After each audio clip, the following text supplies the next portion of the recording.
Buenas tardes a todos. Buenas tardes, bienvenidos a la 15ª reunión de la sección de insuficiencia cardíaca de la Sociedad Española de Cardiología. Soy Carmen Almeida, trabajo en la Unidad de Nutrición y Dietética del Complejo Hospitalario Universitario de La Coruña. Es un honor para mí, junto con el doctor Díez, cardiólogo del Hospital Princesa de Madrid, la invitación a moderar esta mesa en la que vamos a abordar la valoración integral del paciente con insuficiencia cardíaca. Lo vamos a abordar a través de tres grandes profesionales, como son el doctor Manuel Martínez Sellés, que nos hablará de la importancia y el modo de valorar la fragilidad en estos pacientes, el doctor Juan Luis Bonilla Palomas, cuya ponencia va a tratar sobre la evaluación y el tratamiento de las alteraciones nutricionales en los pacientes con insuficiencia cardíaca, y la doctora Lourdes Rexach Cano, que abordará la parte de cuidados paliativos en el paciente con insuficiencia cardíaca. Sin más, para no dilatarnos mucho en el tiempo, le doy la palabra al doctor Díez. Buenas tardes, muchas gracias a todos por estar aquí. Yo quería sumarme, igual que Carmen, al agradecimiento a la organización por invitarnos a estar hoy aquí con vosotros sobre un tema pues tan importante como es el abordaje integral del paciente con insuficiencia cardíaca. Y en este sentido, pues como bien ha dicho ella, contamos con tres ponentes con un gran recorrido en los aspectos o materias que van a tratar. Como sabéis, hay que ajustarse a unos tiempos en torno a 20 minutos de las presentaciones para posteriormente abrir un espacio o tiempo de debate o preguntas. Y sin más dilación, damos paso al doctor Manuel Martínez Sellés, cardiólogo del Hospital Universitario Gregorio Marañón de Madrid, que nos va a hablar sobre la importancia y el modo de valorar la fragilidad en el paciente con insuficiencia cardíaca. Buenas tardes. Creo que el hecho de que en una reunión como esta se vaya a hablar de fragilidad, de valoración nutricional y de cuidados paliativos es una muy buena noticia, ¿de acuerdo? Yo voy a intentar transmitir por qué es importante valorar la fragilidad en todos los pacientes con insuficiencia cardíaca. De hecho, por primera vez en las últimas guías de la Sociedad Europea de Cardiología hay una recomendación específica sobre este tema, es decir, si no se hace, estamos haciendo mala praxis. Vamos a hablar de cómo valorar la fragilidad, que es algo que puede ser sencillo o complicado según cómo se mide. Y por último, lo último que hablaremos será qué influencia tiene la fragilidad en el pronóstico de los pacientes con insuficiencia cardíaca y también líneas de investigación futuras. Bueno, ¿por qué es importante valorar la fragilidad? Lo primero, por su prevalencia. La fragilidad, como vamos a ver, es muy prevalente. La insuficiencia cardíaca es fundamentalmente una patología geriátrica. La edad media de los pacientes con insuficiencia cardíaca ya está en torno a los 80 años. Luego, como he dicho, las guías lo recomiendan y además la fragilidad puede ser reversible. Y esto tiene una gran implicación en lo que es el manejo de los pacientes, ¿de acuerdo? Como he comentado, la insuficiencia cardíaca se puede ver a cualquier edad, pero si cogemos datos poblacionales, pues es una patología muy geriátrica y a partir de los 70-75 años hay un aumento exponencial de la prevalencia. Es la primera causa de ingreso en los mayores de 65 años y en personas con más de 80 años, el 2% de ellas ingresan por insuficiencia cardíaca al año, con lo cual pues vamos a ver cada vez más pacientes con insuficiencia cardíaca y cada vez más ancianos, porque la población va envejeciendo. ¿Qué es la fragilidad?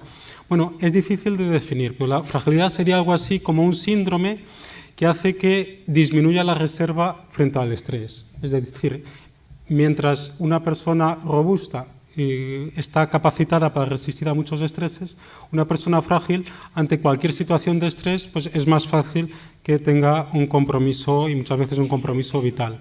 Y tiene una prevalencia elevada, en torno al 20% de los ancianos, de los mayores de 65 años son frágiles, pero es que en los ancianos con insuficiencia cardíaca la prevalencia es muy superior. Se calcula que el hecho de tener insuficiencia cardíaca aumenta 7,5 veces las posibilidades de ser frágil. Y no solo es que haya muchos ancianos frágiles con insuficiencia cardíaca, sino que los pacientes frágiles se mueren más que los pacientes que no son frágiles. Por lo tanto, si un paciente con insuficiencia cardíaca tiene fragilidad, ojo, porque esto nos está indicando que tiene mucho riesgo de reingreso y también de mortalidad. Aquí es solo un ejemplo para que veamos que la fragilidad se asocia incluso con eventos cardiovasculares. Es decir, ya no es solo que el paciente vaya a ingresar por otros motivos, sino también por motivos cardiovasculares. Y como he comentado también, cuanto más frágil es el paciente, mayor es la mortalidad. Y esto es algo gradual, pues del robusto al prefrágil, al frágil, cada vez más va aumentando la mortalidad. Y por eso, como decían antes, por primera vez en las últimas guías, pues se recomienda de forma sistemática, tenemos que evaluar la fragilidad en nuestros pacientes, ¿de acuerdo? Además de otras cosas como valorar la medicación.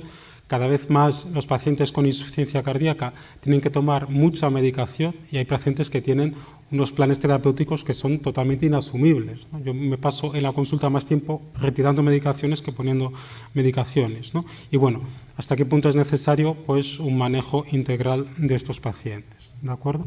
La fragilidad sería una de las muchas características que deberíamos valorar en el anciano con cardiopatía. Hemos hablado también de la polimedicación. ¿Qué decir de la comorbilidad? A medida que se van haciendo mayores los pacientes, aumenta la prevalencia de comorbilidad, las alteraciones cognitivas. Si un paciente con insuficiencia cardíaca tiene una alteración cognitiva, pues probablemente a la hora de cumplir su tratamiento, tanto farmacológico como dietético, va a ser difícil. Muchas veces son pacientes que tienen muchos profesionales de la salud implicados, en mi opinión muchas veces demasiados, y por lo tanto es imprescindible que los cardiólogos que vean pacientes con insuficiencia cardíaca tengan una formación geriátrica al menos básica, ¿de acuerdo?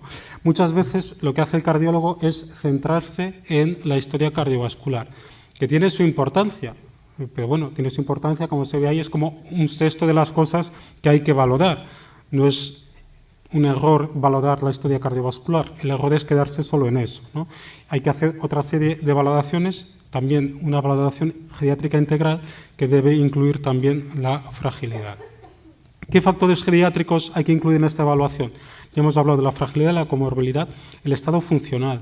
¿Hasta qué punto los ancianos con insuficiencia cardíaca están capacitados para realizar las labores de la vida diaria? La situación cognitiva que hemos mencionado y también la polifarmacia, ¿de acuerdo? Es cierto que el hecho de que el paciente sea frágil no implica que no le vamos a hacer pruebas o que no le vamos a poner un determinado tratamiento, pero sí es importante el conocerlo, ¿de acuerdo? Bueno, a la hora de valorar la fragilidad, muchas veces esta valoración nos permite tomar decisiones clínicas y esto es importante, ¿de acuerdo? Pues si el paciente tiene un determinado grado de fragilidad, pues esto hay que integrarlo en lo que es la valoración del riesgo que hacemos de nuestros pacientes. Y lo que se ha visto es que integrando esta información vamos a valorar mejor el riesgo de los pacientes. Aquí tendríamos una forma somera de cómo podría ser un anciano con insuficiencia cardíaca. El que tenemos a la izquierda sería el paciente anciano robusto y a la derecha 3 tipos de fragilidad. ¿Por qué es importante esto? Porque en función de la situación de fragilidad que tiene el paciente, pues a lo mejor tenemos que priorizar cosas distintas, ¿de acuerdo? El paciente con una fragilidad ligera, pues aquí ya hay que valorar el riesgo-beneficio de los tratamientos. A lo mejor un paciente pues, que tiene una fragilidad ligera puede tener un beneficio de un fármaco, pero si ese fármaco le está produciendo efectos secundarios importantes, a lo mejor es mejor retirarlo, ¿no? Intentar reducir la polifarmacia, evitar los múltiples especialistas. Si el paciente ya tiene una fragilidad importante, pues hay que centrarse en el control de los síntomas, sobre todo potenciar fármacos que mejoran los síntomas. Yo a veces veo pacientes frágiles, ancianos, con insuficiencia cardíaca avanzada, que están con estatinas, ¿no? y se mueren al día siguiente con el LDL bien controlado, ¿no? Pero es una situación que es muy rocambolesca, ¿no? Y ya el paciente con una fragilidad muy severa, pues aquí ya no voy a hablar porque la doctora Risac luego nos hablará de los cuidados paliativos. En definitiva, un anciano robusto con insuficiencia cardíaca, ¿qué es lo que hay que hacer? Pues es muy sencillo, lo que hacemos al joven, ¿de acuerdo? Yo les suelo decir a mis residentes que la cardiología geriátrica es mucho más divertida porque no está todo tan protocolizado, ¿no? ¿Qué hay que hacer con un paciente joven con insuficiencia cardíaca? Pues seguir las guías, y si no lo haces, lo estás haciendo mal, ¿no? ¿Qué hay que hacer con un anciano frágil con insuficiencia cardíaca? Si sigues las guías, probablemente lo estés haciendo mal, ¿no? Aquí ya hay que mirar otras cosas. Bueno, ¿y cómo valoramos la fragilidad? ¿De acuerdo? Aquí hay dos enfoques distintos, ¿no? Uno es el enfoque que ve la fragilidad como un aspecto físico, que sería algo así como el aspecto fenotípico, que es lo que nos propone Fried, y que sería algo que, como vemos ahí, pues tendría su separación de lo que es la comorbilidad, a la dependencia. Y hay otro enfoque que a mí me gusta más, que es ver la fragilidad como algo multidimensional, que aquí pues, la fragilidad sería como un acúmulo de déficits que incluye otras cosas. Incluiría también la comorbilidad, la dependencia, pues sería el acúmulo de déficits que puede tener el paciente, ¿de acuerdo? Los dos enfoques son válidos. De hecho, hay debate hoy en día de cuál es el enfoque más adecuado. Voy a poner aquí los índices de fragilidad que más se utilizan y voy a hablar de ellos, los que están en rojo, voy a hablar de ellos un poquito más en detalle. Como digo, el índice de fragilidad de Fried es muy sencillo, como vemos ahí es simplemente pues, valorar 5 ítems, incluso simplemente valorando la velocidad de la marcha, pues ya tenemos mucha información. Voy a hablar también del SPPB. Ahora se está hablando bastante del tiempo que se tarda en levantarse desde una silla y del punto de vista multidimensional, pues voy a hablar del Rockwood, del Clinical Frailty Scale, que es muy intuitiva, y de la escala Frail, ¿de acuerdo? Bueno, desde el punto de vista de ver la fragilidad como algo fenotípico, como algo físico, tenemos aquí los criterios de Fried y son criterios que es muy fácil recoger. Esto se tarda como 2 minutos en recoger. Me comentaba Lourdes que van a implementarles el sistema de historia clínica que tenemos nosotros ahora en el hospital. Ha sido un desastre la implementación, pero tiene una cosa buena, es que viene ahí el Fried y cualquier médico, cualquier enfermera lo puede recoger de forma muy fácil, ¿de acuerdo? Y esto es importante recogerlo porque nos da mucha información respecto al pronóstico del paciente. ¿De acuerdo? El SPPB, pues lo que hace es una serie de pruebas, como digo, son tests muy desde el punto de vista físico, ver cuál es la situación del paciente. Básicamente se valora el equilibrio, la velocidad de la marcha y la opción de levantarse de la silla, ¿de acuerdo? Y esto se recoge y también en poco tiempo pues tenemos esta información. Y desde el punto de vista multidimensional, como digo, pues que a mí me gusta un poquito más, sería ver la fragilidad de forma más global. Este es el Clinical Frailty Scale, que nos divide a los pacientes de 1 a 9. 1 sería pues, el anciano robusto y el 9, pues el paciente que está a punto de morirse, ¿de acuerdo? Y evidentemente tenemos ahí las escalas intermedias con sus dibujitos, que yo creo que son muy representativos, que nos da un poquito la idea de en qué situación está nuestro paciente. ¿De acuerdo? Bien, ya para ir terminando, dentro de este enfoque multidimensional está la escala Frail, ¿de acuerdo? La escala Frail, el Frail viene del inglés, yo he intentado hacer ahí una adaptación en español que no es perfecta, pero bueno, para que uno se pueda intentar acordar. Lo que se valora es la fatiga, la resistencia, cómo camina el paciente, si tiene muchas comorbilidades y si ha tenido pérdida de peso en el último año más del 5%, ¿de acuerdo? Insisto, son escalas muy sencillas. En esto se tarda un par de minutos. Se pregunta al paciente si se siente cansado, si puede subir un piso de escaleras, si puede caminar 100 metros, por la comorbilidad y por la pérdida de peso. ¿De acuerdo? Bien, ¿y qué sentido tiene todo esto? ¿Por qué es importante recoger esto? Bien, porque la fragilidad, hay muchos estudios específicos en insuficiencia cardíaca que muestran su valor pronóstico, ¿de acuerdo? Tanto en insuficiencia cardíaca aguda como crónica, ¿de acuerdo? Estos son los estudios en insuficiencia cardíaca aguda del anciano, viendo cómo la fragilidad se relaciona con el pronóstico. Una buena noticia es que muchos están hechos en España y un poco la conclusión de este artículo, que es muy recomendable, que se ha publicado en el European Heart Journal Acute Cardiovascular Care, lo que viene a decir es que ya es indudable el valor que tiene el valor pronóstico de la fragilidad en los pacientes con insuficiencia cardíaca aguda. ¿De acuerdo? Además, es muy frecuente la fragilidad, predice no solo muerte, sino también el reingreso. Por ejemplo, en este estudio, de los ancianos ingresados por insuficiencia cardíaca, el 70%, estamos hablando de cifras pues, verdaderamente preocupantes, tenían fragilidad a la alta. Y el tener fragilidad incrementaba el riesgo de morirse en más de 2 veces, ¿de acuerdo? No solo el riesgo de morirse, sino también el riesgo de reingresos, sobre todo reingresos al año. Los pacientes frágiles reingresan mucho más que aquellos que no son frágiles, ¿de acuerdo? Además, se ha visto que en el momento de las descompensaciones, pues el paciente tiene más fragilidad, ¿de acuerdo? Tendríamos ahí el paciente sano, el paciente con insuficiencia cardíaca con fracción de eyección preservada y el paciente con una descompensación aguda, y como vemos, pues en todos los distintos parámetros que se pueden medir, tanto el levantarse una silla, la velocidad de la marcha, el equilibrio, pues están bastante peor en los pacientes con insuficiencia cardíaca aguda. Bien, y por último, ya para terminar, quería hablar de un nuevo concepto en el que estamos trabajando ahora, y es el concepto de la fragilidad como valor también en los individuos jóvenes con insuficiencia cardíaca, ¿de acuerdo? Es un nuevo concepto que se empezó a hablar en Australia de cómo la fragilidad medida con estas mismas escalas en pacientes jóvenes también podría ser una consecuencia de la propia situación de insuficiencia cardíaca y cómo su valoración nos permitiría averiguar el pronóstico. No solo eso, se ha visto que esta fragilidad se puede revertir con tratamientos avanzados, en concreto con asistencias ventriculares y con trasplantes cardíacos.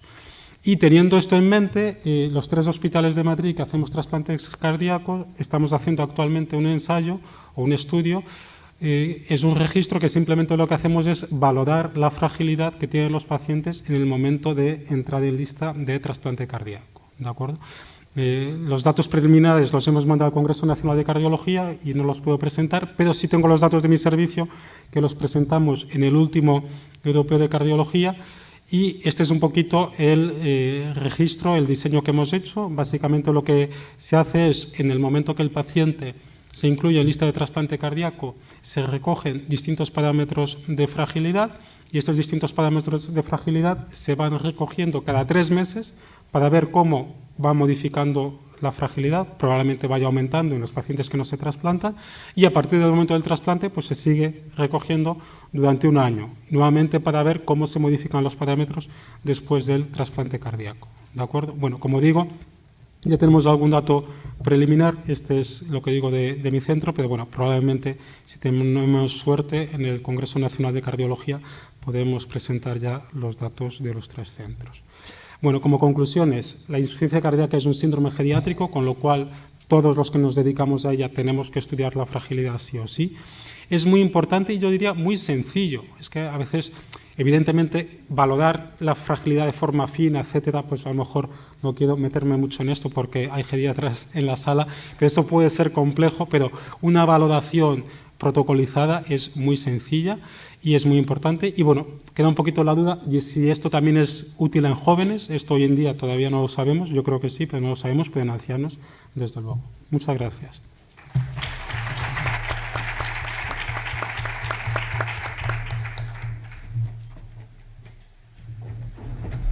Muchísimas gracias. Seguidamente les paso a presentar al doctor Bonilla Palomas, licenciado y doctor en Medicina por la Universidad de Córdoba. Actualmente desarrolla su actividad asistencial como facultativo en cardiología en el Hospital San Juan de la Cruz de Úbeda, corresponsable de la Unidad de Insuficiencia Cardíaca del citado hospital y presidente del Grupo de Trabajo de Insuficiencia Cardíaca de la Sociedad Andaluza de Cardiología. Muchas gracias. Gracias a la organización por invitarme nuevamente a participar en estas jornadas. Y bueno, vamos a intentar hacer un repaso de los aspectos más relevantes que implican a la evaluación y al tratamiento de las alteraciones nutricionales en el paciente con insuficiencia cardíaca.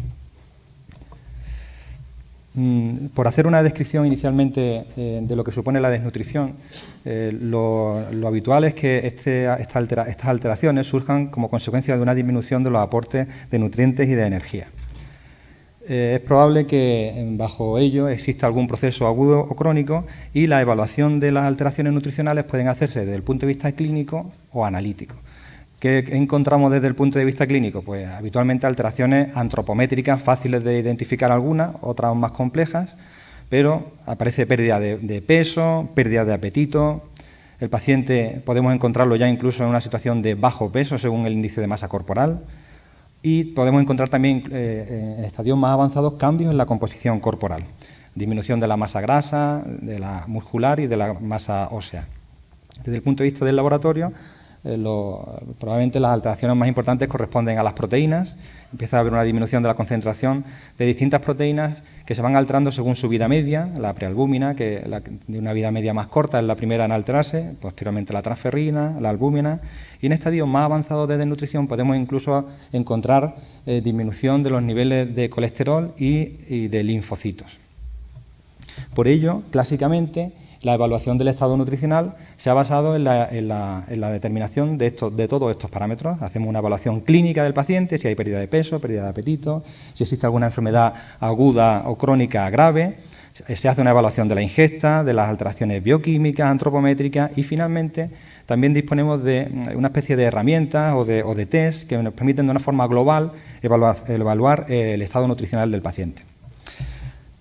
Aquí tenéis algunos de ellos. Estos son test, como digo, que engloban distintos aspectos. Los dos primeros hacen referencia a la conjunción de algunos de los aspectos aislados que hemos tratado inicialmente, y los dos últimos pues hacen una valoración un poco más extensa incluso de la situación clínica del paciente. No solo de parámetros nutricionales aislados, sino también hacen una evaluación global y subjetiva incluso del paciente. Lo más llamativo de esta relación entre la insuficiencia cardíaca y la desnutrición, especialmente para la evaluación del estado nutricional del paciente con insuficiencia cardíaca, es esto que pongo aquí. Es decir, que de la diapositiva anterior, si quitáramos disminución de la ingesta de nutrientes y de energía y pusiéramos insuficiencia cardíaca, pues probablemente en el desarrollo de la enfermedad encontraremos lo mismo. Es decir, el paciente con insuficiencia cardíaca en su evolución, sobre todo en pacientes con insuficiencia cardíaca avanzada, vamos a encontrar que el paciente tiene una pérdida de apetito, pierde peso, encontramos a pacientes con bajo peso, tenemos pacientes con cambios en la composición corporal, y desde el punto de vista analítico, además de las alteraciones propias de la insuficiencia cardíaca, biomarcadores, anemia, etcétera, etcétera, pues también podemos encontrar una disminución de las proteínas, de la prealbúmina, de la transferrina, de la albúmina, y, como digo, en estadios más avanzados incluso disminuciones de la concentración de colesterol y de linfocitos. Claro, esto digo que es el punto esencial, porque teniendo en cuenta que todas estas alteraciones puedan aparecer en el paciente con insuficiencia cardíaca, probablemente cometeríamos un error si intentáramos evaluar el estado nutricional de nuestros pacientes utilizando los parámetros clásicos aislados de valoración nutricional. Claro, esto es importante, pero no hay que perder de vista que todas estas alteraciones aisladas tienen un impacto pronóstico en nuestro paciente, y al final yo creo que es muy necesaria su evaluación. Probablemente la alteración más clásica y que relaciona la desnutrición con la insuficiencia cardíaca sea la caquexia cardíaca. La caquexia cardíaca, desde hace muchas décadas, constituye un síndrome bien conocido y cuya aparición determina un peor pronóstico en nuestros pacientes. La caquexia es la pérdida de peso progresiva de nuestros pacientes, que debe alcanzar en torno a un 6, dicen algunos estudios, un 7,5% del peso basal en 6 meses. Lo cierto es que, a pesar de que había cierta discrepancia en la literatura en torno a qué punto fijar la definición de caquexia, lo relevante en estudios posteriores, como este que os traigo, es que cualquier pérdida de peso en nuestros pacientes va a significar un empeoramiento en su supervivencia. Por lo tanto, no merece la pena tanto fijarnos en que el paciente haya perdido una determinada cantidad de peso, sino fijar y detectar el paciente que está perdiendo peso. Si le diéramos la vuelta a este binomio e intentáramos analizar el impacto pronóstico de las alteraciones del estado nutricional clásica en el paciente con insuficiencia cardíaca, pues también tenemos muchas y muy relevantes, ¿no? Probablemente la más conocida es lo que conocemos como la paradoja de la obesidad. La paradoja de la obesidad viene a decirnos que, mientras que la obesidad es un factor de riesgo conocido para la población global y es un factor de riesgo incluso para el desarrollo de insuficiencia cardíaca, cuando el paciente tiene ya insuficiencia cardíaca, la obesidad se comporta como un factor protector, y los que tienen peor pronóstico son aquellos pacientes que tienen un índice de masa corporal más bajo. Nosotros, claro, esto se hace siempre analizando el índice de masa corporal, que, como sabéis, es una medida grosera para evaluar la composición corporal. Nosotros hicimos un estudio en lo que intentamos dividir la composición corporal en las dos componentes básicos, que es la componente que hace referencia a la masa grasa y a la masa muscular. La masa grasa, además, la medimos de dos formas, con un pliegue tricipital y además con una impedanciometría bioeléctrica. Estas rectas que os pongo aquí es la relación que existe entre las estimaciones de masa muscular y grasa con respecto al índice de masa corporal. Y veis que en el paciente con insuficiencia cardíaca la relación es bastante buena. Todas estas variables, además, se comportaron de una manera negativa en el pronóstico del paciente. Es decir, que el paciente con insuficiencia cardíaca que más se moría no era solo el que tenía más bajo peso, sino también el que tenía menos grasa, el que tenía menos masa muscular también. Cuando hicimos el análisis multivariado, fijaros que el único predictor independiente de eventos o de supervivencia fue la masa muscular, ¿no?, que también tiene mucha relevancia, sobre todo especialmente, digo, para hacer recomendaciones a nuestros pacientes, ¿no? Siguiendo con cómo se comportan desde el punto de vista pronóstico las alteraciones o lo que supone las alteraciones clásicas de evaluación nutricional, también llegamos al colesterol. Es decir, en pacientes con insuficiencia cardíaca avanzada, fijaros cómo cuanto más bajo es el colesterol sérico, peor es su pronóstico. También nosotros pudimos objetivar que el colesterol se comportaba como un predictor de mortalidad intrahospitalaria en pacientes ancianos hospitalizados por insuficiencia cardíaca aguda. Y el parámetro probablemente que más se utilice para la evaluación nutricional de forma clásica, que es la albúmina, pues también en nuestros pacientes se comporta de una manera negativa en la evaluación del pronóstico. De tal manera que los pacientes que tienen hipoalbuminemia tienen un pronóstico notablemente peor que aquellos que tienen una cifra de albúmina normal. Eso era en pacientes agudos. En pacientes crónicos, en pacientes agudos también. Es decir, cuando tenemos un paciente hospitalizado por insuficiencia cardíaca, la detección de hipoalbuminemia supone que su pronóstico a largo plazo va a ser peor que aquel que tiene una cifra de albúmina normal. Cuando unimos varios de estos factores, pues el resultado en cuanto a la evaluación de eventos es la misma. Es decir, por ejemplo, que el CONUT, que hace es la suma, un score que suma albúmina, linfocitos y colesterol, pues veis que tiene un impacto pronóstico igual de malo en los pacientes. Y otras escalas de valoración nutricional, como esta que os presento aquí, que el índice de riesgo nutricional, pues también, ¿no? Esta es una serie de La Coruña, de pacientes con insuficiencia cardíaca avanzada que se sometían a un trasplante cardíaco. Fijaros cómo las curvas de supervivencia de los pacientes en los que se detectaba desnutrición, según esta escala, era notablemente peor que aquellos que tenían un estado nutricional basal antes del trasplante normal.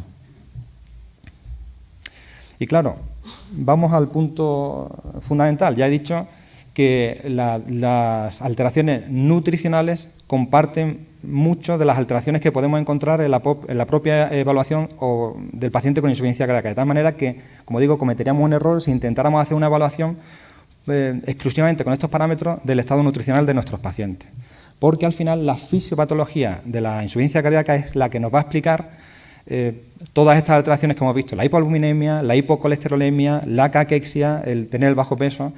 Y lo que nos tenemos que preguntar ahora, que sería otra parte fundamental de la charla, es qué tenemos que hacer con estos pacientes. Si nosotros detectamos que un paciente con insuficiencia cardíaca tiene caquexia y sabemos que esto tiene una influencia importante en su pronóstico, nos preguntaríamos qué podemos hacer por él. Bueno, pues a día de hoy probablemente poco, es decir, no mucho más que tratar la propia insuficiencia cardíaca. Es decir, al final la caquexia, como muestra este esquema, es la consecuencia de un desbalance entre el anabolismo y el catabolismo en favor del catabolismo, que a su vez está propiciado por la activación inflamatoria y neurohormonal propia de la insuficiencia cardíaca. Es decir, que detectado este paciente lo que tenemos que hacer es esforzarnos por hacer un tratamiento mucho más exhaustivo del propio síndrome. Ha habido algunos intentos en la literatura, os pongo un ejemplo, de tratar la caquexia con algún tipo de suplemento nutricional hipercalórico, hiperproteico, y el resultado es el que veis aquí, ¿no? Han conseguido incrementar el peso de los pacientes, disminuir factores inflamatorios, pero no hay ninguna evaluación en cuanto a que este tipo de intervenciones tengan beneficio pronóstico. Y una cosa interesantísima, ¿no?, es que hacemos con nuestros pacientes que tienen hipoalbuminemia. Es decir, hemos detectado que tanto en pacientes agudos como en crónicos, la hipoalbuminemia tiene un impacto notable en el pronóstico de los pacientes. Pero ¿cómo debemos tratar la hipoalbuminemia? ¿Tenemos alguna herramienta? ¿Debemos hacerlo o no hacerlo? Bueno, lo primero es preguntarnos por qué se produce hipoalbuminemia en nuestros pacientes.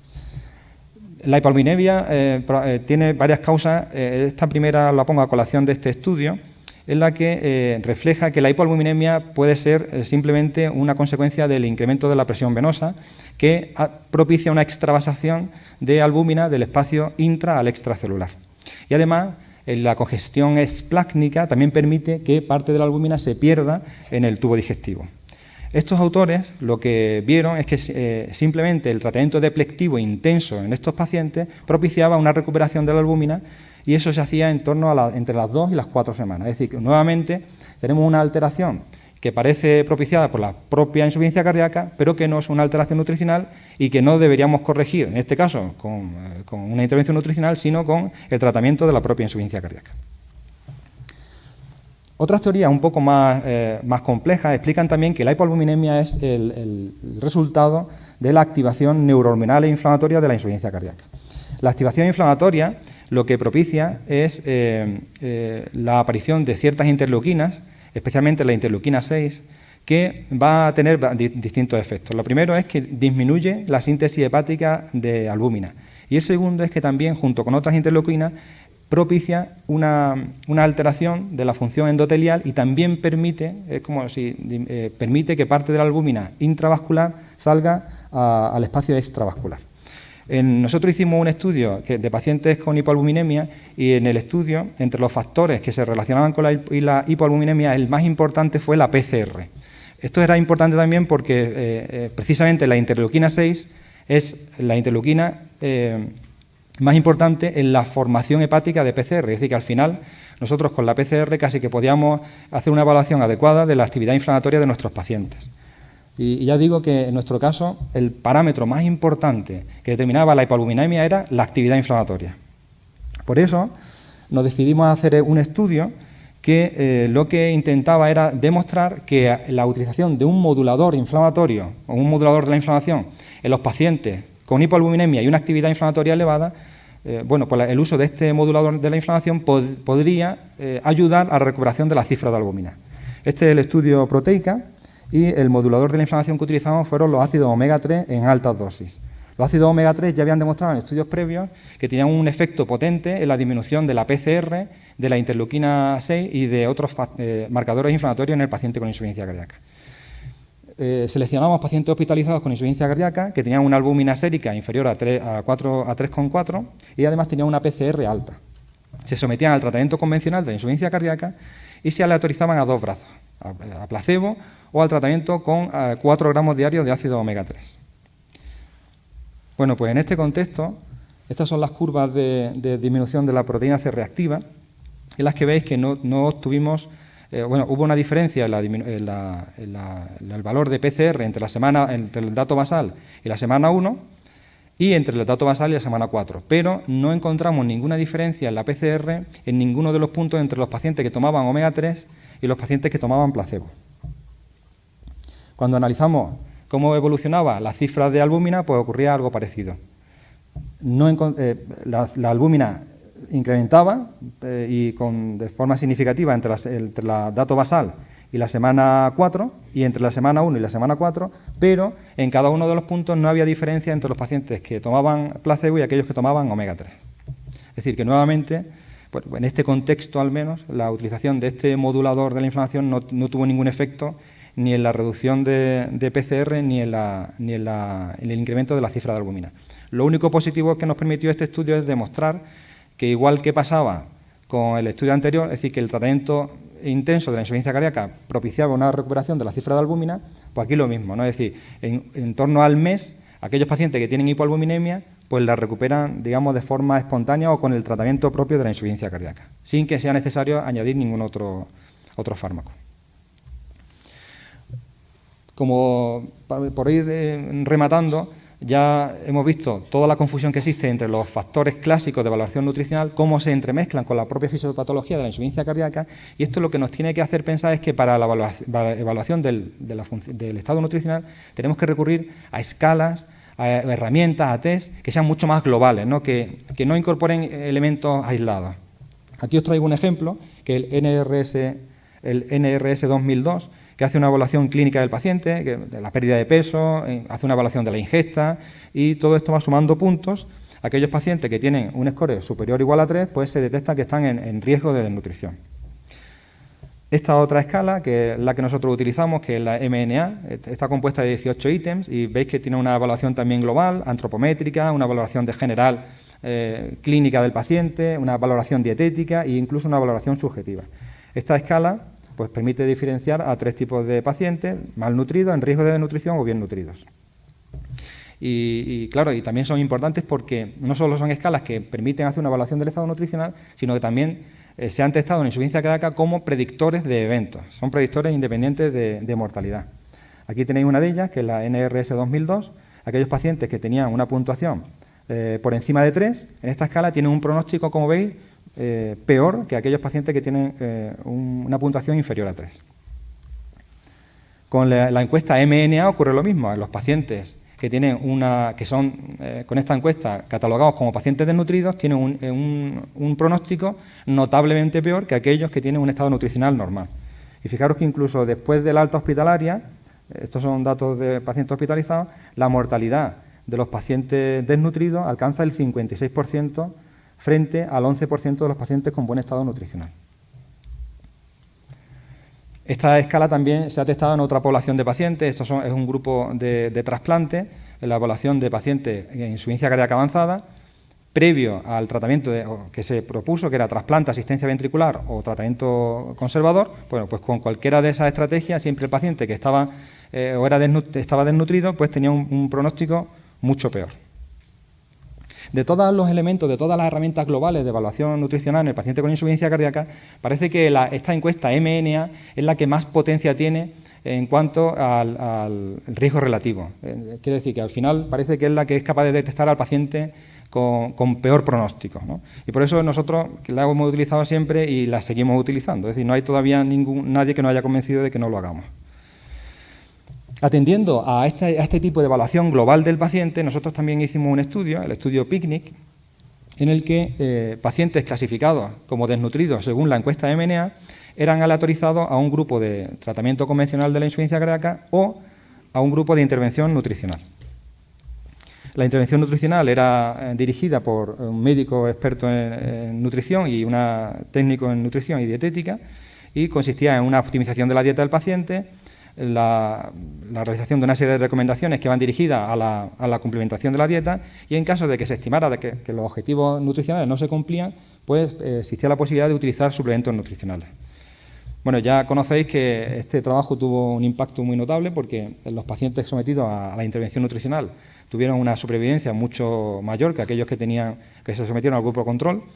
Y fuimos capaces de demostrar que la intervención nutricional en este grupo de pacientes mejoraba no solo la supervivencia, sino también los ingresos por insuficiencia cardíaca. En cuanto a la mortalidad, veis que lo que fuimos capaces de hacer es disminuir la mortalidad por todas las causas, la de origen cardiovascular y especialmente la mortalidad asociada a la evolución de la propia insuficiencia cardíaca. Y esto se mantuvo además en todos los subgrupos de análisis que se establecieron. En el análisis de seguimiento posterior, porque los datos iniciales se hicieron al año, bueno, pues analizando a los pacientes durante 2 años, los datos se mantenían. Quiero recordar además que la intervención nutricional fue limitada, solo se realizó durante 6 meses y a pesar de eso siguió teniendo impacto pronóstico en la evolución de los pacientes. Para que veáis de qué manera se mezclan las alteraciones clásicas de la nutrición con el paciente con insuficiencia cardíaca, aquí os traigo este subestudio que hicimos, viendo cómo influía la intervención nutricional en los pacientes según tuvieran o no hipoalbuminemia. Y veis cómo el impacto de la intervención nutricional fue igual con independencia de que el paciente tuviera o no hipoalbuminemia. Es decir, que al final esto de la albúmina no era lo relevante en el paciente desnutrido, ¿no? Y probablemente tuviera una explicación más vinculada a la propia insuficiencia cardíaca. Otro trabajo que va en la misma línea que el PICNIC es este trabajo publicado también recientemente, en el que se sometieron a los pacientes desnutridos a una intervención nutricional, en este caso con un suplemento nutricional cerrado. La peculiaridad es que en este trabajo se incluyeron no solo pacientes con insuficiencia cardíaca, sino también pacientes con otras patologías. En cualquier caso, el resultado fue también contundente. Y lo que demostró este trabajo es que la intervención nutricional con este suplemento nutricional reducía la mortalidad de los pacientes, además lo hacía en un corto periodo de seguimiento. Por eso nosotros entendemos que el paciente con insuficiencia cardíaca desnutrido tiene que recibir una intervención nutricional y seguimos utilizando para ello la encuesta MNA. Si la encuesta MNA es inferior a 17 puntos, pues el paciente es remitido a la consulta de nutrición y sometido a una intervención nutricional. Esto siempre en pacientes agudos, ¿no? Con insuficiencia cardíaca aguda, porque en pacientes con insuficiencia cardíaca crónica no existe ningún trabajo que haya demostrado ningún beneficio pronóstico en este grupo de pacientes. Nosotros lo que hemos hecho hasta ahora es definir cuál era la evolución de estos pacientes y es muy parecida a la de los pacientes agudos. Es decir, que cuando detectamos un paciente con insuficiencia cardíaca estable y le decimos que está desnutrido, pues veis ahí que su pronóstico también es mucho peor que aquel que tiene un estado nutricional normal. Este estudio observacional pues nos ha llevado al diseño de la segunda parte del PICNIC, que es un estudio de intervención nutricional en este grupo de pacientes, en este caso con insuficiencia cardíaca crónica. Y para concluir, pues voy a hacerlo de una manera parecida a lo que vengo haciéndolo, es con una especie de propuesta de lo que sería, o lo que a mi juicio deberían recoger las guías de práctica clínica en torno a lo que supone la valoración y el tratamiento de la desnutrición en pacientes con insuficiencia cardíaca. Lo primero sería decir que se recomienda una valoración del estado nutricional en todos los pacientes con insuficiencia cardíaca, que la valoración nutricional debe sustentarse en herramientas de valoración global. Yo diría que no se recomienda la valoración nutricional mediante parámetros nutricionales aislados, que pudieran además alterarse por la propia fisiopatología de la insuficiencia cardíaca. Y en este punto quiero pararme para recordar que no existen recomendaciones específicas para el tratamiento de la caquexia o de la hipoalbuminemia, más allá del tratamiento de la propia insuficiencia cardíaca. Diría además que se recomienda una intervención nutricional en pacientes hospitalizados por insuficiencia cardíaca desnutridos, con función sistólica conservada o deprimida para reducir el riesgo de muerte, y que se recomienda una intervención nutricional en pacientes hospitalizados por insuficiencia cardíaca desnutridos, con función sistólica conservada o deprimida para reducir el riesgo de reingreso por insuficiencia cardíaca. Todos estos dos últimos puntos, como veis, con un nivel de recomendación 1A o 1B. Y eso es todo. Muchas gracias.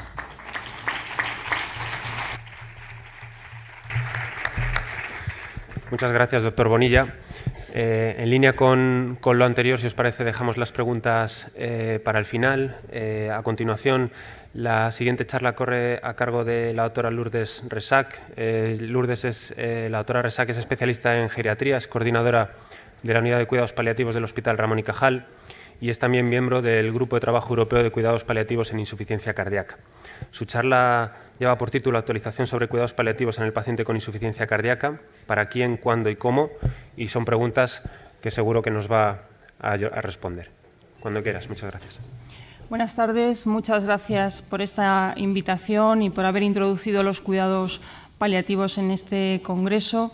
Y yo voy a empezar mi charla pues, diciendo que la voy a centrar en esas tres preguntas y previamente simplemente a modo de introducción unas definiciones que a lo mejor me van a permitir ayudarme en estas respuestas. En las definiciones que vamos a hacer son las de cuidados paliativos y de la insuficiencia cardíaca. Los cuidados paliativos las define a día de hoy porque la OMS tiene una página que va modulando estas definiciones y nos dice que los cuidados paliativos constituyen un método de atención que mejora la calidad de vida de los pacientes y sus familias cuando afrontan problemas inherentes a una enfermedad potencialmente mortal. Si ven en esta definición no se habla para nada de momento, de tiempos, simplemente una enfermedad potencialmente mortal. ¿Y qué hacen los cuidados paliativos? Pues prevenir y aliviar el sufrimiento a través de una identificación temprana, evaluación y tratamiento correcto del dolor, pero no solo del dolor y otros síntomas, sino de otros problemas, sean estos de orden físico, psicosocial o espiritual. Y tiene una vertiente filosófica y una vertiente de organización de cuidados. La vertiente filosófica es esa que habla de cuidados, de aliviar el sufrimiento y preocuparse de todas las necesidades que tiene el paciente y además ocuparse de que ese paciente esté lo más funcional posible hasta el final de su vida. Y aparte de cuidar del paciente, intenta cuidar también a la familia, mientras que vive el paciente y también cuando éste fallece durante el duelo. Y esto lo hace intentando organizar los cuidados de una manera concreta, utilizando el trabajo en equipo y además que todo esté centrado alrededor del paciente, que todos los servicios sanitarios giren alrededor de él en vez de que el paciente vaya peregrinando por cada uno de los servicios sanitarios. Y no voy a traer, es absurdo traer a este foro la definición de insuficiencia cardíaca, pero quería ponerla porque se basa en que es un síndrome con muchos síntomas. Y si hemos dicho que los cuidados paliativos van a atender a los síntomas de los pacientes, por eso quería ponerla aquí. Y es una enfermedad que causa sufrimiento y que lleva a los pacientes a la muerte. Por lo tanto, parece que tienen bastante relación en el sentido de que hablamos de enfermedad potencialmente mortal y de que los cuidados paliativos intentan aliviar un sufrimiento que la insuficiencia cardíaca produce. Así lo reconoce la Organización Mundial de la Salud, que nos dice que de todos los pacientes en el mundo que necesitan cuidados paliativos, casi un 40% se deben a enfermedades cardiovasculares, muy por delante del cáncer. Y también en las guías de insuficiencia cardíaca nos hablan ya de que hay que incluir los cuidados paliativos. Bueno, empiezo con la primera pregunta, era ¿para quién? Bueno, pues si hablamos de que, de que la insuficiencia cardíaca produce muchos síntomas y estos síntomas además interfieren mucho con la calidad de vida de los pacientes, como es la disnea, la ortopnea, esa imposibilidad para hacer nada sin cansarse, o incluso cuando ya la insuficiencia cardíaca avanza más, estos síntomas se hacen además muy prevalentes y aparecen otros que muchas veces no están relacionados tanto con la insuficiencia cardíaca, sino con otras comorbilidades que tiene el paciente, como pueda ser el dolor, que es verdad que el dolor puede ser de origen isquémico, pero muchas veces es la artrosis de toda la vida de ese paciente la que está ahí dando la cara. Son pacientes que van a ingresar con mucha frecuencia en el hospital, van a estar permanentemente en la urgencia y además, como ya se ha dicho varias veces durante esta tarde, tiene una elevada mortalidad que puede ser incluso mayor que la de algunos cánceres y todas las enfermedades cardiovasculares son la principal causa de muerte en España, pues parece que a menos que el paciente muera de muerte súbita en las primeras etapas de la insuficiencia cardíaca, prácticamente todos los pacientes con insuficiencia cardíaca van a necesitar cuidados paliativos. ¿Y cuándo? Bueno, pues para afrontar el cuándo yo quiero plantear dos conceptos. Uno que sería el concepto tradicional, en el que el paciente solamente recibiría cuidados paliativos cuando el tratamiento curativo ya no tuviera lugar. Y eso nos obliga a que nos planteemos que necesitamos una serie de herramientas pronósticas que nos indiquen cuándo ponemos este corte. Así lo contemplan actualmente las guías que nos hablan de que los cuidados paliativos estarían en la fase muy final, no me llega el puntero, bueno, en el estadio D de la insuficiencia cardíaca, es donde lo incluyen, y nos van dando marcadores pronósticos que nos indican cuándo estamos llegando a esa fase en la que parecerían más indicados los cuidados paliativos. Estas herramientas pronósticas, estos elementos de mal pronóstico se han ido agrupando y han ido surgiendo herramientas para detectar cuando un paciente podría estar en situación de requerir cuidados paliativos por el mal pronóstico que tiene ya su enfermedad. Y bueno, pues vemos que a lo largo de los años van surgiendo el modelo DIC, el Seattle, el MUSIC, el MAGIC. Y yo me pregunto, cuando nos hacen falta ir renovando las herramientas con tanta frecuencia, ¿es que son buenas? Porque cuando tenemos una buena herramienta en la mano nos seguimos creando. ¿Y por qué es esto? Pues porque muchas veces hacer pronóstico con estos pacientes es francamente difícil. Tenemos también datos de cuáles son los indicadores de la insuficiencia cardíaca avanzada e incluso clasificamos la insuficiencia cardíaca, pero nos estamos centrando en el corazón, como antes decía Manuel, y lo que tenemos que hacer es centrarnos en el paciente. Y es que el paciente tiene su insuficiencia cardíaca que le está produciendo síntomas, pero además tiene una comorbilidad, puede tener un deterioro funcional, cognitivo, nutricional, como nos acaban de comentar, un estado psicológico que muchas veces no es sino la consecuencia de los síntomas que está sufriendo. Puede o no tener conocimiento de la enfermedad y de lo que le está pasando y de lo que le está por venir. Ese paciente tiene unos valores, tiene unos objetivos para su vida, tiene una situación social. Entonces, lo que necesitamos hacer es una valoración integral y completa del paciente.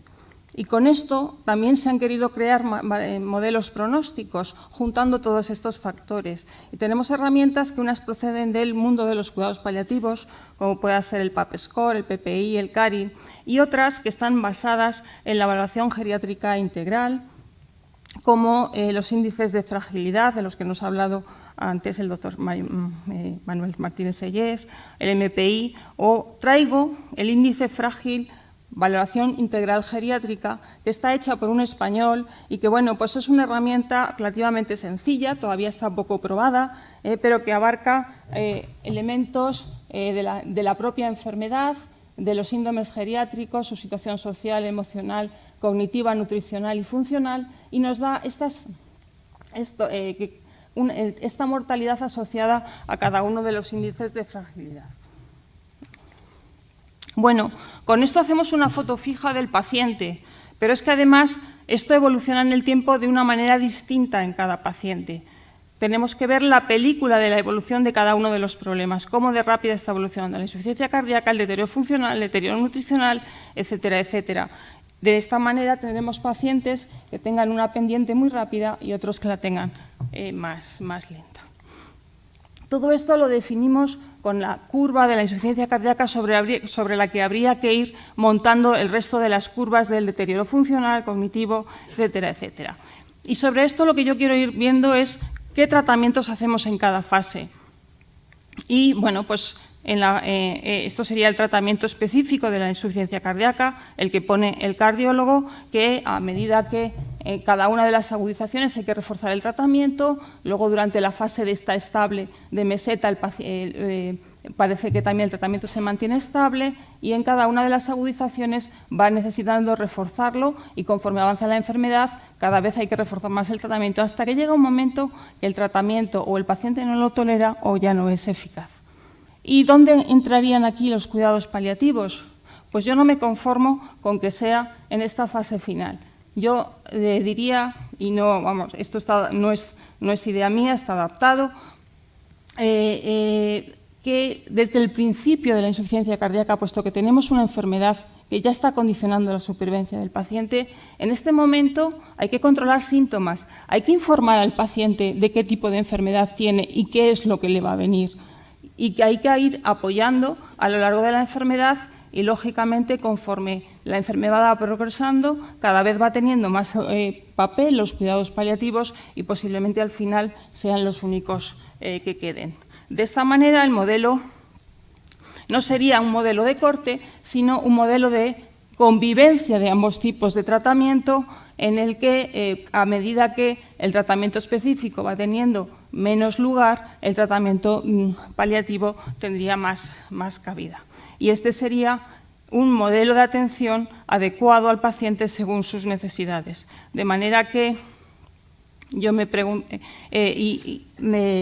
Murray nos hace esta propuesta y es que nos planteemos que puede haber dos transiciones, una en la que nos tenemos que plantear que a lo mejor tenemos que tener un cambio de actitud con ese paciente y hay una segunda transición que muchas veces es cuando realmente se está avisando a los equipos de cuidados paliativos y donde ya hay muy poquito que hacer, que es cuando el paciente está ya en las últimas semanas o incluso días de vida, en el que ya realmente el tratamiento específico tiene muy poquita o ninguna cabida y que la esperanza de vida que le queda al paciente es mínima. Por lo tanto, yo propondría que cambiáramos la pregunta de cuándo por la de qué necesita el paciente. Y teniendo en cuenta que al final de la vida solamente nos cabe el control de los síntomas, que en las fases previas vamos a tener más sitio también para activar la funcionalidad, aunque en la primera fase lo que más nos importe sea la supervivencia. Pero estos no son tratamientos que uno va a continuación del otro, sino que se superponen. Es decir, en esta primera fase, aunque nuestro objetivo sea la supervivencia, tendremos que trabajar por la funcionalidad del paciente y por su bienestar y control de síntomas. Y bueno, nos faltaba la última pregunta, que es el cómo, y yo lo he dividido en otras tres, que decimos qué hacemos, quién lo hace y dónde lo hacemos. La forma de hacerlo sería con una actuación totalmente integral, una atención integral del paciente. Hemos visto en la primera fase cómo hacíamos el diagnóstico de la situación y la detección de los problemas que tiene el paciente, y me voy a centrar ahora en cómo planificamos y tratamos al paciente. Todo esto lo hacemos con un trabajo en equipo. También se ha hablado aquí del papel de la enfermería, pero los equipos tienen trabajadores sociales, psicólogos, fisioterapeutas, nutricionistas, etcétera. Y la coordinación entre el hospital, atención primaria y los servicios sociales, de la que también se ha hablado. Me voy a centrar, como decía, en la planificación y el tratamiento, teniendo en cuenta que la toma de decisiones compartida va a ser básica en una enfermedad como esta, en la que hay que constantemente tomar decisiones. ¿Qué vamos a hacer en la próxima vez que haya una agudización?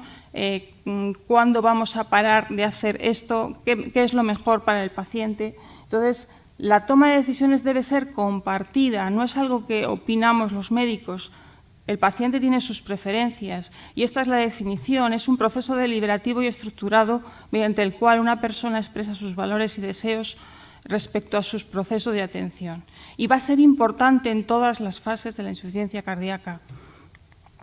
Y lo haremos sabiendo perfectamente, intentando averiguar cuál es la situación del paciente, sabiendo qué opciones terapéuticas tenemos en ese punto concreto de la evolución de la enfermedad y averiguando, montando una reunión familiar en la que esté presente el paciente y la familia del paciente, que él quiera que esté. Y lo primero, averiguaremos qué conoce de la enfermedad, porque cuando a un paciente se le dice que tiene cáncer, ya sabe lo que le viene encima, pero cuando a un paciente se le dice que tiene insuficiencia cardíaca, no interpreta lo que se le viene encima. Entonces hay que saber qué sabe de la enfermedad y qué quiere saber sobre su enfermedad. Explicarle cuál es la trayectoria, dibujar gráficas como la que yo he puesto muchas veces nos ayuda a hablar con el paciente, exponerle las alternativas terapéuticas y a partir de ahí saber cuáles son sus objetivos, qué quiere para él del tratamiento. Hay pacientes que quieren más longevidad, hay pacientes que quieren sobre todo calidad de vida y no les importa vivir menos tiempo. Y con todo eso se hace un plan de tratamiento y sería importante también que en esas reuniones el paciente nombrara un representante en el que pudiera ser el que decidiera por él si en un momento dado él no puede decidir. No es infrecuente, hemos hablado de que la insuficiencia cardíaca sobre todo aparece en ancianos frágiles, y que aparezca un cuadro de delirio en un momento que haya que tomar decisiones no sería raro. Y en alguna de estas reuniones habrá que abordar el tema de la sedación paliativa. Si en un momento dado tienes unos síntomas que no podemos controlar, vas a querer una sedación paliativa y, por supuesto, abordar también el tema de las desactivaciones de los DAI. ¿Cómo intervenimos en las agudizaciones? Pues será importante reconocer si hay algo reversible y también identificar si estamos ante una situación ya refractaria. El paciente ha ido al hospital por una agudización, ha ido al hospital, ha salido de la siguiente, y siempre piensa que va a salir. Y lo piensa él y muchas veces lo pensamos nosotros. Y entonces hay que aprender a reconocer cuando ya estamos ante una situación refractaria. Y cuando el paciente, estamos ya en una situación refractaria y tenemos muchos síntomas de congestión y de bajo gasto, el tratamiento específico de la insuficiencia cardíaca sigue siendo nuestro aliado en cuidados paliativos, porque lo mejor que podemos hacer es optimizar el tratamiento y muchas veces pues, el tratamiento de la congestión va a ser a través de diuréticos. El problema está en que si nosotros queremos que este paciente esté en casa, no podemos tenerle vinculado al hospital, pero muchas veces ya no puede tomar los diuréticos por vía oral, porque la congestión que tiene la pared intestinal impide su absorción. Entonces, nosotros estamos tratando con ciertas herramientas. Hemos probado a tratar a los pacientes con furosemida subcutánea y nos ha dado bastantes problemas. Nos ha dado problemas porque muchas veces están anticoagulados, hacen hematomas en la zona de punción y sabéis que la furosemida que disponemos no es fuera de guía de ficha técnica. Estamos a la espera de que salga la furosemida que se va a poder administrar por vía subcutánea por tener un pH adecuado. Mientras tanto, lo que estamos intentando ahora mismo, el doctor Sancho, que colabora conmigo, pues está manejando un volumen muy pequeñito de pacientes colocando una vía central de origen periférico, un PIC, y conectando un infusor que lleva furosemida, y con eso los pacientes se van a casa y los estamos manejando, y algunos han vuelto a poder tomar la furosemida por vía oral al descongestionarse la pared intestinal. Bueno, en paliativos muchas veces tenemos que hacer inventos para buscar cómo adaptarnos a la situación del paciente. Si el paciente con eso le podemos desvincular durante un cierto tiempo del hospital, pues conseguimos mejorar su calidad de vida. Pero hay otros muchos síntomas que hay que controlar. La disnea, cuando a pesar de los diuréticos no la controlamos, pues tendremos que utilizar los opioides. A veces las benzodiazepinas pueden ser útiles porque la ansiedad y la disnea forman un círculo vicioso. El oxígeno va a ser útil cuando hay hipoxia, si no, no lo va a ser. Y se ha hablado también antes en la mesa anterior de la importancia del ejercicio. El dolor se controlará también con opioides, debemos evitar en estos pacientes los AINES, y por eso mismo en las artritis, pues a lo mejor los corticoides pueden ser útiles. En la astenia, el ejercicio aparte de los inotrópicos. Si hay molestias digestivas, pues el fraccionar la ingesta, los antieméticos. Y en la depresión, el problema que tenemos es que a veces los antidepresivos en estos pacientes pueden tener ciertos problemas. Tenemos poca evidencia del uso de los opioides como tratamiento de la disnea, pero hay alguna publicación, y tenemos la recomendación de la OMS que dice que también puede aliviar síntomas como la dificultad para respirar. Y por último, cuando no podemos controlar los síntomas que tiene el paciente, a veces tenemos que realizar una sedación paliativa para que el paciente no perciba esos síntomas. La sedación paliativa no es más que inducir de forma farmacológica una disminución de conciencia del paciente, y la indicación es la presencia de un síntoma refractario, y aparte de eso, que el paciente la desee, porque yo no le puedo imponer a un paciente una sedación. Tiene que ser que, como él tiene un síntoma refractario, quiera estar dormido. Y la hacemos con fármacos sedantes. Es muy extendido la práctica de intentar sedar con morfina. La morfina puede tener el efecto secundario de la sedación, pero no es un fármaco sedante per se. Los fármacos más utilizados para la sedación son las benzodiazepinas o los neurolépticos sedantes. ¿Y quién lo hace? Bueno, pues el que más sepa manejar en las circunstancias que está el paciente esa situación. Seguramente, mientras que el tratamiento específico prima, van a ser los cardiólogos los que mejor manejan la situación. Y cuando el cuidado paliativo sea el más importante, serán los equipos de cuidados paliativos, pero yo creo que lo mejor sería que trabajáramos en equipo. A veces la introducción de un equipo de cuidados paliativos ayuda simplemente a que el paciente reconozca cuál es su situación de gravedad. Y, por otro lado, si los pacientes aprenden a conocernos desde el principio de la enfermedad, no nos van a ver como la guadaña. Aprenderá la gente a ver que es alguien que les ayuda a llevar la enfermedad y no que aparecen solamente cuando ya me quedan 2 telediarios y no quiero y damos susto, ¿vale? ¿Y dónde lo hacemos? Bueno, pues lo ideal sería que estos pacientes estuvieran en casa el mayor tiempo posible. El problema es que muchas veces el estar en casa va vinculado con idas y venidas constantes al hospital. Se ha hablado hasta la saciedad ya esta tarde de la importancia de la coordinación con atención primaria, con los equipos de soporte de cuidados paliativos, pero bueno, los equipos de soporte de cuidados paliativos en la mayoría de los sitios no cubren las 24 horas del día ni cubren los 365 días del año, y las agudizaciones se producen pues siempre cuando no estamos.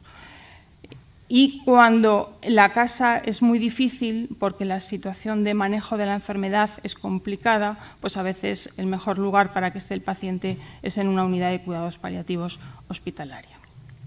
Por lo tanto, como conclusiones diremos que la insuficiencia cardíaca es una enfermedad mortal con mucha repercusión en la calidad de vida de los pacientes y, por lo tanto, requiere cuidados paliativos, que los cuidados paliativos se deberían de adaptar a las necesidades del paciente y no al pronóstico del paciente, que dada la particular evolución de la insuficiencia cardíaca es muy importante la toma de decisiones compartida y la toma de decisiones anticipada.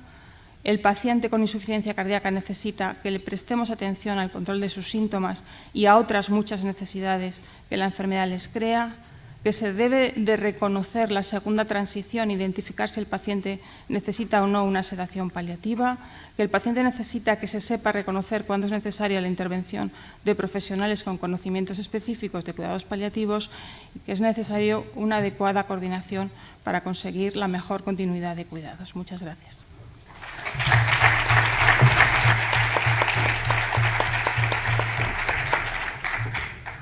Muy bien, muchas gracias.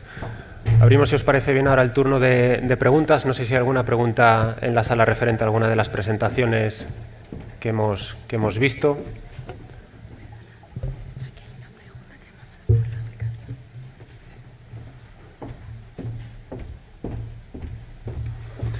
Bueno, hay una pregunta que se hace desde la audiencia y que dice así, ¿crees que, igual que un parámetro objetivo como la FEBI nos guía en la implementación de un tratamiento, la medida objetiva de la fragilidad mediante un test también nos debería guiar para adecuar el tratamiento, estatinas, desconexión del desfibrilador, etcétera? Va dirigida al doctor Manuel Martínez Sellés. Medir objetivamente la fragilidad puede parecer un poco una contradicción, ¿no? Yo creo que las medidas de la fragilidad no solo tienen importancia de cara al pronóstico, ¿no? Eso nos ha hablado Lourdes, las distintas escalas que hay, la del MAGIC, la del BioHeart Failure de Barcelona, la de Seattle. Yo creo que son escalas que son muy útiles a la hora de tomar decisiones. El medir la fragilidad yo creo que también puede tener su utilidad, pero es importante recalcar que la fragilidad puede ser reversible, con lo cual el hecho de que un paciente tenga un determinado grado de fragilidad no debería implicar que no le vayamos a hacer un determinado tipo de intervención o que no le vayamos a dar un tipo de tratamiento. Estamos, por ejemplo, ahora mismo haciendo en un ámbito distinto, que es el síndrome coronario agudo, un ensayo clínico que es el Mosca-Frail, que en los pacientes frágiles ancianos se les aleatoriza a cateterismo cardíaco, coronariografía o no coronariografía, porque la verdad es que no sabemos, aunque el paciente sea frágil, si se beneficia o no. Entonces yo creo que es importante medirlo y luego el tener el concepto claro que a lo mejor el detectar que el paciente tiene ciertos parámetros de fragilidad también nos puede inclinar a tener una actuación. Es decir, a lo mejor pues este paciente está frágil, pero por ejemplo puede tener algún parámetro de desnutrición, como nos han dicho, con lo cual pues una intervención nutricional. Es decir, no es solo la valoración respecto al pronóstico, pero yo creo que sí es útil a la hora de tomar decisiones. Y indudablemente, pues si tienes un paciente de 80 años con una fragilidad severa, pues vas a actuar de forma distinta que si no la tiene. Y la única forma de saberlo es hacerlo de forma protocolizada. Muchas gracias. No sé si hay alguna pregunta más. Sí, tenemos una pregunta.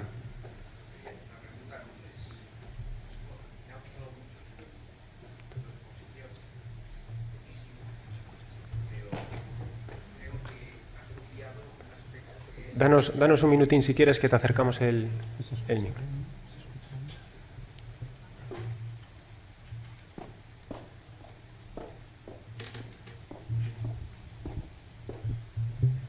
Gracias. Repito, me ha gustado mucho todas las exposiciones, en especial la tuya, Lourdes. Estoy muy sensible con estos aspectos, que creo que es una de las debilidades mayores de los cardiólogos que nos dedicamos al aspecto clínico. Nos centramos únicamente en el corazón y no vemos globalmente lo que es el paciente. Estoy generalizando.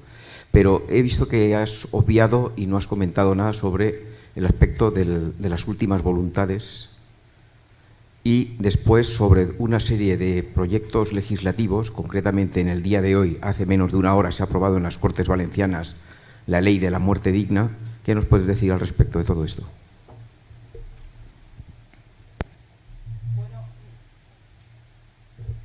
Bueno, no he obviado las últimas voluntades. He hablado precisamente de planificación compartida y de toma anticipada de decisiones, que creo que es mucho más importante que las voluntades anticipadas. Las voluntades anticipadas es un documento que a día de hoy podemos hacer con cualquiera de nosotros, estando sanos y sin saber qué va a ser de nosotros en el futuro, lo dejamos registrado. La toma de decisiones compartida va mucho más allá, y es que yo me siento con el paciente y registro en la historia clínica todas las decisiones que tomamos conjuntamente, hablando de la enfermedad en el presente, pero ya una enfermedad conocida, y de qué vamos a hacer cuando pase lo que es esperable que vaya a pasar con mi enfermedad en el futuro. Entonces, bueno, efectivamente el registro de últimas voluntades está ahí, pero mientras que yo tenga uso de razón, lo que yo haya dejado escrito ayer en el registro de últimas voluntades no vale para nada. Lo que vale es lo que yo hablo a día de hoy sobre lo que estoy queriendo para este momento de mi enfermedad. Sí he hablado también de la importancia de nombrar un representante, que esté presente cuando yo estoy haciendo esa toma de decisiones anticipada, y que haya participado en todas esas reuniones y que pueda interpretar mejor que nadie lo que yo voy a querer si yo no soy capaz de tomar decisiones en un futuro. Por eso es muy importante que se elija bien ese representante, que no tiene por qué ser mi marido, mi hijo, sino que a lo mejor puede ser un amigo que me conoce muy bien y que va a ser el que mejor va a interpretar lo que, bueno, pues lo que yo quiero para mí en un futuro. ¿Vale? Y la otra pregunta era bueno, pues en Madrid también está la ley de muerte digna. Bueno, se le llama de muchas maneras y exactamente no sé qué artículos recoge esa ley en Valencia. La ley que se elaboró en Madrid contó con la colaboración de personas dedicadas a los cuidados paliativos y hablaba de la importancia, por ejemplo, de la participación de las personas en la toma de decisiones, de la importancia de que haya cuidados paliativos para atender a estos pacientes. Exactamente no sé si te estás refiriendo a algún tema relacionado con la eutanasia o simplemente... ¿Qué elementos de esa ley son los que me... Yo la desconozco, no estaba tratando el aspecto de la eutanasia, sino de todas las facetas que estás indicando. Vale. Por esa vía iba. Pero vamos, yo creo que es mucho más importante el que hablemos de toma de decisiones anticipadas que de las voluntades, que al fin y al cabo no es más que un documento legal.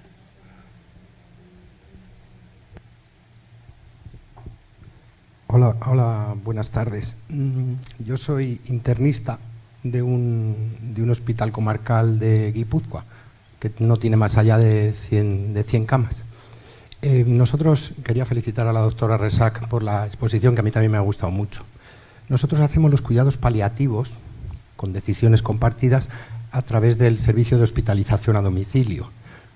Cubrimos una zona relativamente pequeña y al alcance de sus cochecitos, ¿no?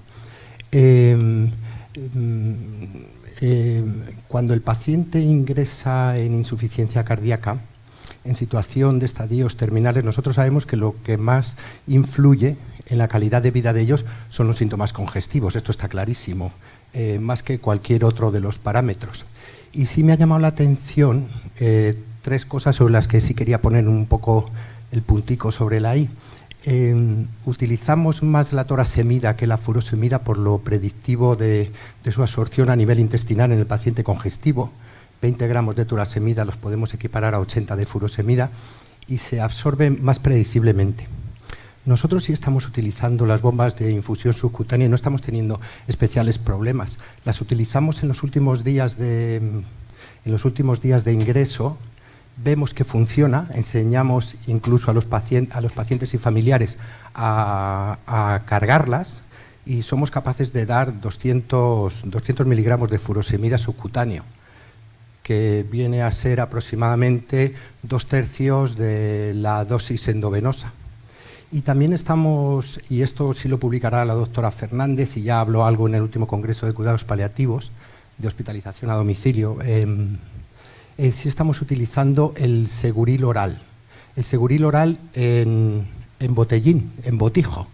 Probablemente tú también, ¿verdad? Hemos llegado a tener hasta pacientes con 3 gramos, seguriles familiares de 250, quedamos en una botellita de 350, que debe ser de color azul para que la furosemida no se desactive. Y hemos tenido incluso un paciente yendo a la huerta, que allí son muy de huerta, yendo a la huerta a 6 meses seguidos tomándose 2 gramos de furosemida en su botellín al cabo del día, que es una buena opción. La descubrimos después de entender que los niños tomaban la furosemida así, bebida. Y al principio es un sabor un poco raro, pero no les va mal. No estamos teniendo tampoco problemas con las infusiones subcutáneas de la bomba en pacientes anticoagulados. Nos están yendo muy bien, la verdad. Te animo a que lo pruebes. Han sido pocos pacientes, pero como empezó a dar problemas, pues se ha intentado esta otra alternativa que también está funcionando muy bien. El dejarles un PIC intravenoso y la enfermera del centro de salud les cambia el infusor. Ya la había, pero es lo que he dicho antes, estamos con ensayo y error, porque muchas veces en el campo de los cuidados paliativos no hay nada escrito y tenemos que empezar a crear nosotros la evidencia. Buenas tardes, yo soy Susana del Prado del Ramón y Cajal y trabajo con la doctora Rixach y compartimos pacientes. Y lo que comentas un poco del seguril vía oral, ¿no?, de las ampollas de 250 de furosemida, o sea, también se hace, pero es verdad que a los pacientes a los que les dejamos con una perfusión continua, bien subcutánea o intravenosa domiciliaria, es porque esa alternativa ya ha fracasado, o sea, ya se ha intentado y ha fracasado. De hecho, incluso hay una farmacia en Madrid donde nos hacen fórmulas magistrales para que se pueda beber el seguril. Entonces, les enviamos la dosis y se lo preparan. La verdad es que los casos en los que lo hemos hecho... Bueno...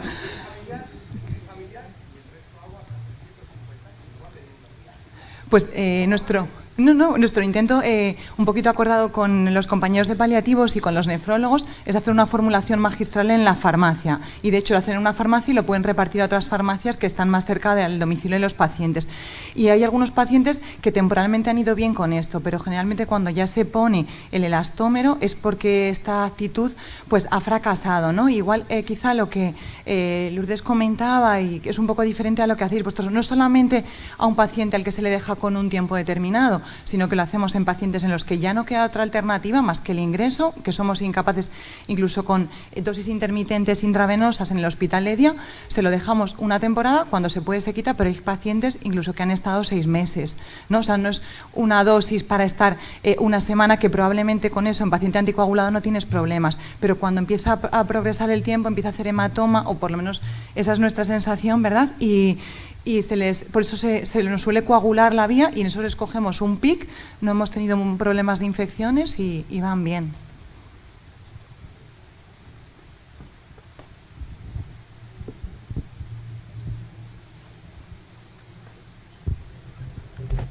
¿Alguna pregunta más? Yo quería hacer una pregunta al doctor Bonilla. Tal como ha explicado, en los pacientes con insuficiencia cardíaca el peso muchas veces se ve enmascarado por retención hídrica. Entonces, quería saber si había algún cribado nutricional específico y validado para este tipo de pacientes. Pues no, vamos, que yo conozca no. Lo único, yo quizá estableciera el matiz entre la situación aguda, ¿no?, y la crónica. Y en este caso es cierto que siempre hay que recurrir a esto, ¿no?, a herramientas de valoración global que huyan precisamente de esto, ¿no?, de la evaluación nutricional, evaluando parámetros aislados, que nos permita hacer una evaluación mucho más completa del paciente. Si valoramos a los pacientes o el estado nutricional de pacientes en el peso, nos podría inducir a error. Y yo lo que sí resaltaría es que en nuestra experiencia este tipo de encuestas son útiles tanto en pacientes agudos como en crónicos. Y para terminar y responder a la pregunta en concreto, pues no conozco ninguna ninguna herramienta. Lo único que haría yo, recalcaría, es el hecho de que se evalúe al paciente de forma global y no utilizando medidas específicas o medidas concretas. ¿Tenemos otra pregunta?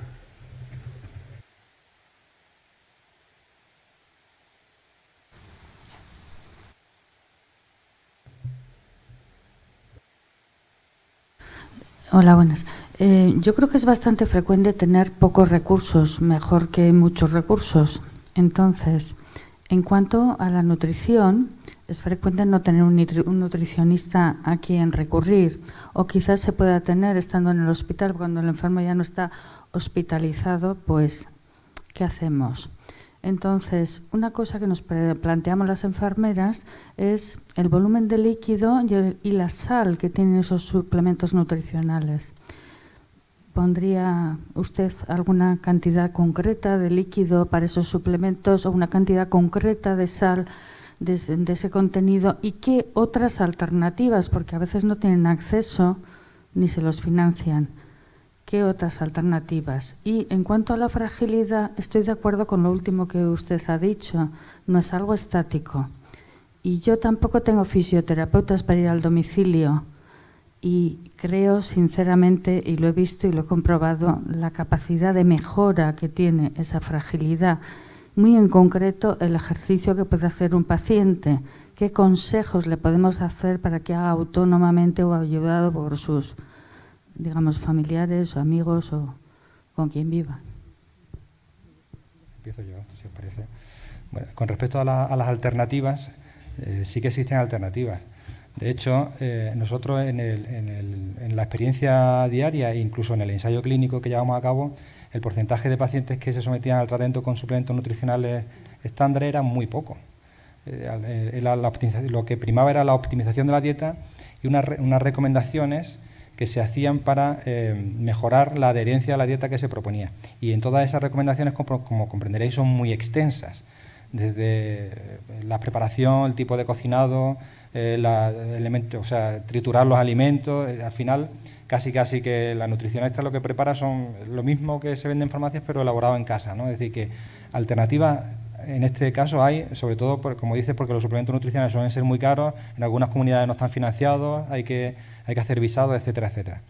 Después, si tenemos que recurrir a los suplementos nutricionales, por fortuna, la actualidad está muy mejorado. Yo creo que incluso la propia industria ha comprendido el perfil de paciente al que se administra y actualmente hay suplementos nutricionales con una cantidad de energía y de proteína muy elevada y en una cantidad muy pequeña, de mililitros. Es decir, que la reducción hídrica también en este caso está reducida. Y con respecto a la sal, pues ahí sí que me tocas ya en la fibra porque existen muchas recomendaciones muy extendidas sin ninguna evidencia, ¿no?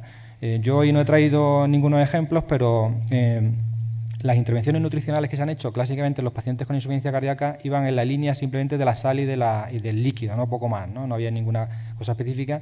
Y algún ensayo clínico puso de manifiesto que las dietas con una restricción muy estricta en sal producían un incremento de la activación de los sistemas neurohormonales y un incremento de los ingresos hospitalarios. Es decir, que cuidado con las dietas muy bajas en sal porque no han demostrado que tengan ningún beneficio y algunas incluso pueden ser hasta perjudiciales para nuestros pacientes. Así, las recomendaciones que siguen la guía e incluso la de la OMS son hacer dietas no ricas en sal y en cualquier caso pues probablemente también tengamos la posibilidad de hacer adaptaciones al paciente en función de la evolución y del tipo de fármacos que toma, analítica, etcétera, etcétera.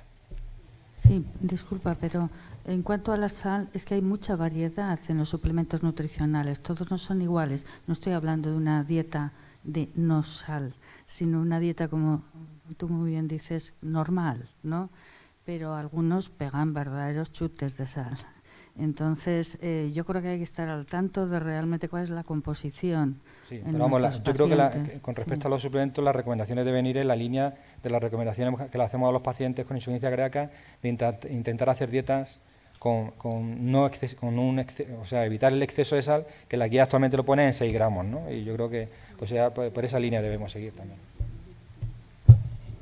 Yo respecto a la fragilidad, el primer concepto que yo creo que es muy importante es que la fragilidad es algo dinámico. Puede empeorar, puede mejorar. Las cosas que podemos hacer para mejorar la fragilidad son muy variadas. El ejercicio es una de ellas, pero también, por ejemplo, simplemente el tratamiento de la insuficiencia cardíaca pues modifica de forma muy favorable los parámetros de fragilidad. Traemos aquí a este congreso un póster de una chica que hemos trasplantado con 19 años, que antes del trasplante tenía los parámetros de fragilidad altísimos, tenía muchísima fragilidad y ahora está prácticamente normal, ¿no? Entonces, respecto al ejercicio, tenemos la mala suerte de que en las unidades de insuficiencia cardíaca y también en los programas de rehabilitación cardíaca, muchas veces se hace más rehabilitación cardíaca en el ámbito de la cardiopatía isquémica del paciente joven, que indudablemente tiene beneficio, pero tiene más beneficio el paciente mayor con insuficiencia cardíaca. Nosotros ya en mi centro tenemos protocolizado que todos los pacientes que ingresan por insuficiencia cardíaca se van a rehabilitación cardíaca. Evidentemente que el tipo de ejercicio que tiene que hacer un paciente con 85 años, a lo mejor es distinto que el que tiene que hacer un paciente con 50, pero es muy beneficioso el ejercicio y efectivamente uno de los parámetros que más mide la fragilidad es la velocidad de la marcha y una de las formas de mejorarlo son con programas de ejercicio adaptados a estos pacientes. Muy bien, muchas gracias. No sé si hay alguna pregunta más. Pues bien, llegados a este punto, agradeceros la asistencia, agradecer también a los ponentes sus excelentes presentaciones y para mí ha sido un placer pues compartir esta mesa con Carmen Almeida y sin más pues os emplazamos a seguir en el Congreso y que os guste a todos. Muchas gracias.